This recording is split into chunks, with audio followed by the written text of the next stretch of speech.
daan kung saan. May hinihintay kasi ako ang aking unang pag-ibig. Nakangiting tugon niya. Magtatanong pa sana ako nang bigla ko marinig ang boses ni Lola Ikay na tinatawag ang pangalan ko. Ganda sa akin ang matandang lalaki.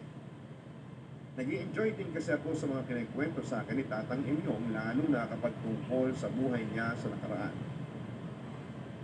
Pinaka-paborito kong parte ng kwento niya yung tungkol sa kanyang unang pag-ibig na kailanman ay hindi na niya nakita pa. Bago ang giyera na kanyang pinuntahan noon. Nangako siya sa kanyang kasintahan na babalikan niya ito at hindi na po ba talaga kayo nagkita? Tanong ko kay Tatang Inyong. Muling kaming magminahan. Pagkatapos ng araw na yon, na hindi ko na ulit nakita pa si Tatang Emyong Papadudu. Naisip ko na baka may pinuntahan siyang malayo. Lola, ano pong ginagawa ninyo? Tanong ko nang maabutang anak lang din namin. Yung iba hindi ko na halos kilala kahit pabanggit ni Lola Ikay ang pangalan. Si Tatang Emyong po ba ito? Na noon ay nasa 20s lang ata at ang binatang itsura ni Tatang Emyong. Paano mo siya nakilala? Nagtatakang tanong ni Lola. Takot kasi ako na baka mapagalitan ako dahil sa pakikipagkita at pakikipag-usap ko sa taong hindi ko naman talaga kilala. Umiti rin ako, umaway bago lumapit sa kanya. At doon na nagsimula na mag-usap kaming dalawa.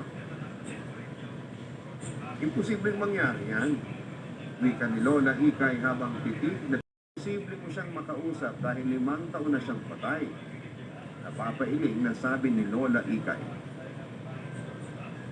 Papadudod si Tatang Inyong, unang kasintahan ni Lola Ikay. May pangako sila sa isa't isa noon na magpapakasal pagkatapos ng giyera na pupuntahan ni Tatang Inyong. Ilang taon na nawala ng balita si Lola Ikay sa kanya. Hanggang sa inakala nitong kaya hindi na sila muli pang nagkita. Ang sabi niya po, kayo raw pong dalawa nagtanim ng punong mangga na yan. Sabi ko noon kay Lola nang ituro ko bahay ay pinili niya ang lupa na malapit sa puno ng manggang yun. Hindi naman alam ng asawa niya ang totoong dahilan, kaya nagbigyan siya nito. Pero hindi siya makapaniwala na nagawa kong makausap ang unang lalaki na siyang pamilya na kasama. Tapos hindi na siya sinubukan ng hawakan. Ewan. Hindi ko kasi nalagala ang mag-itsura ng multo noon. Ang sarili mo, ha? Ganyan. Mag-aaral ka ng mabuti at ingatan mo ang kakayahan ng meron ka. May oras na pwede kang makaramdam ng takot ng dahil dyan.